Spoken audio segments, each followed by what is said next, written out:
తెలంగాణ రాష్ట్రంలో రెండవ సాధారణ మున్సిపల్ ఎన్నికల్లో భాగంగా ఈ రోజు కరీంనగర్ జిల్లా జమ్మికుంట మున్సిపాలిటీ పరిధిలోని 25వ వార్డు కాంగ్రెస్ పార్టీ బలపరిచిన కౌన్సిలర్ అభ్యర్థిగా రావికంటి వాసవి రాజ్ కుమార్ తో మెట్రో ఉదయం electron media deputy chairman Odela సత్యనారాయణతో కలిసి ముఖాముఖి.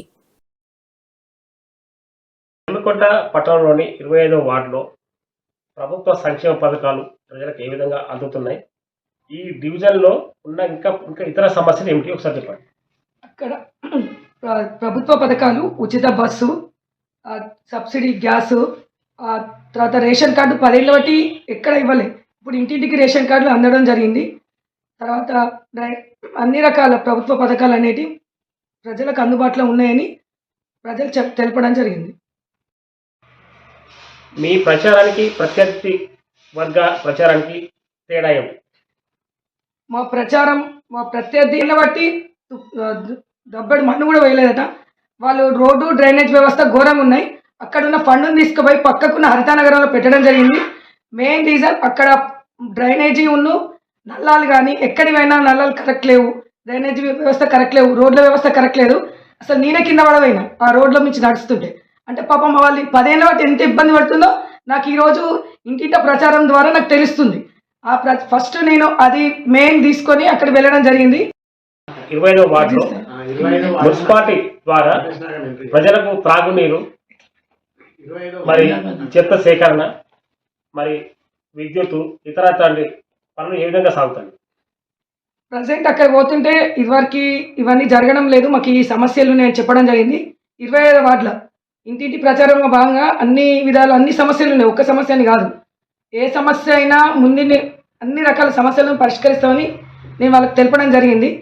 10 ఏళ్ళ బట్టి ఏం నోచుకోలేదు మేము 25వ వార్డులో. కనీసం మీకు కొత్త దండాన్ని మేము కోరుకుంటున్నామని అక్కడ ప్రజలు చెప్పడం జరుగుతుంది. ఆ విధంగానే ఇంటింటి ప్రచారం రోజు వెళ్తుంటే వాళ్ళు చెప్తున్నారు ఒక్కొక్క సమస్య, ఒకటని కాదు, వీధి దీపాలు కానీ, డ్రైనేజ్ వ్యవస్థ కానీ, రోడ్ల వ్యవస్థ కానీ, మొత్తం ఇన్ని రకాల సమస్యలు అంటే అన్ని రకాల సమస్యలు 25వ వార్డులో ఉన్నాయి. వాటిని స్వీకరిస్తున్నాం. అసలు ఏంది సమస్య, ఏం కథ, వాటిని ఏ విధంగా ముందుకు వెళ్ళాలన్న తపనతోని వెళ్ళడం జరుగుతుంది. వాళ్ళు ఇవి అని చెప్తున్నారు. వాటిని స్వీకరించి మేము వాటిని వాటి ముందుంజలో చేస్తామని చెప్పడం వాళ్ళకు హామీ ఇవ్వడం జరుగుతుంది.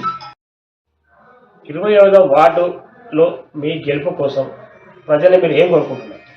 మేము రాజకీయ వారసత్వంగా ఈ 25వ వార్డులో రావడం జరిగిందే తప్ప ఏదో ఆశించి ఏమో డబ్బులు సంపాదించడానికి కాదు. కేవలం ప్రజల కోసం, ప్రజా సమస్యల పరిష్కారం కోసమే మేము రావడం జరిగింది. అక్కడున్న సమస్యలు తెలుసుకొని ఆ వార్డును ఎంచుకొని దాన్ని ముందంజలో ఉంచాలి. అక్కడున్న ప్రతి సమస్యను పరిష్కరించుకోవడానికి వెళ్ళడం జరిగింది. నాకు ఇక్కడ అవకాశం లెక్క 25వ వార్డుకు వెళ్ళడం జరిగింది. అక్కడ ఎంచుకుంటే అక్కడ బాగుంటుంది. అక్కడ నేను ఈ వార్డులో ఏ విధంగానైతే అభివృద్ధి చేసిందో అదేవిధంగా 25వ వార్డు ప్రజలకి అభివృద్ధిని చేయాలన్న ఉద్దేశంతోనే వెళ్ళడం జరిగిందే తప్ప నా స్వలాభం లేదు, ఏదో సంపాదించుకోవాలని కాదు. కేవలం ప్రజల కోసం, వాళ్ళ సమస్యలు తెలుసుకొని వాళ్ళ పరిష్కారం కోసమే ముందడడం జరిగింది. ప్రజలందరికీ విజ్ఞప్తి, నేను గుర్తుకు ఓటేసి గెలిపించగలరని కోరుతున్నాను. ప్రభుత్వ పథకాలే, సంక్షేమ పథకాలే గెలుపుకు నేను మేము అనుకుంటున్నాం. అదే ప్రజలు ఆశీర్వదించి గెలిపిస్తే ప్రభుత్వ పథకాలన్నీ ప్రజలకు అందుబాటులో ఉంచే విధంగా చేస్తాను. మనతో పాటు మరి అభ్యర్థి రాజ్ కుమార్ గారు ఉన్నారు.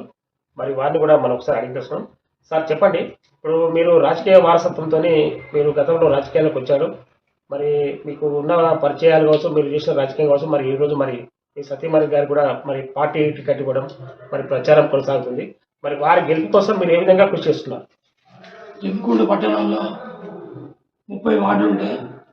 అందులో 15 జనరల్, మిగతా కేటగిరీలకు కేటాయించినటువంటి భాగంలో మాకు 29 వార్డులు గతంలో ఉండే మాకు అది రిజర్వేషన్ అనుకూలించగా పక్కన ఉన్నటువంటి 25వ వార్డుకు జనరల్ మహిళా విభాగంలో పోటీ చేయడం జరుగుతుంది. దీనికి తోడు ఆమెకున్న అనుభవం, నాకున్నటువంటి అనుభవంతో ఆమె 100% ఆమె కూడా ప్రజల ఆదరాభిమానాలు, ప్రేమ ఉన్నటువంటి నాయకురాలు. ప్రతి వారికి తెలుసు ఆమె పరిచయము ప్లస్ పార్టీ సంక్షేమ పథకాలు మరియు నాకున్నటువంటి పరిచయాలు, బంధువర్గం, మిగతాటువంటి స్నేహభావం, వివిధ రకరకాలటువంటి సత్సంబంధాలతో ఆ వార్డు మాకు దగ్గరలో ఉన్నది. వాటినన్నింటినీ క్రోడీకరించుకొని 100% విజయం సాధించాలనేటువంటి ప్రయత్నంతో ముందుకు సాగుతున్నాం. విజయం సాధిస్తున్నామని చెప్పి భగవంతుని ఆశీస్సులు మాకు ఉంటాయని చెప్పి, మరియు వార్డు ప్రజల యొక్క ఆశీస్సులే మాకు దీవెనలుగా భావిస్తూ వారందరి ఆదరవమాలు చూస్తున్నైతే 100% గెలుస్తామనేటువంటి భావన మా లోపల ఉత్సాహాన్ని నింపుతున్నది. వాటిని ఆ ప్రేమ అనురాగాలు వారి యొక్క ఓట్ బ్యాంకే మా గెలుపుకు నాందిగా ఉంటుందని చెప్పి సవినయంగా ఓటర్ మహాశయులకు మరోసారి విజ్ఞప్తి చేస్తూ, చేతి గుర్తు మీద ఓటేసి మా శ్రీమతి రావికంటి వాసవి గారిని భారీ మెజార్టీతో 25వ వార్డు కౌన్సిలర్గా గెలిపించుకొని మీ అభివృద్ధికి మీరు బాటలు వేసుకోవాలని చెప్పి మీ అందరికీ పేరు పేరున నమస్కారం తెలియజేస్తూ జై కాంగ్రెస్.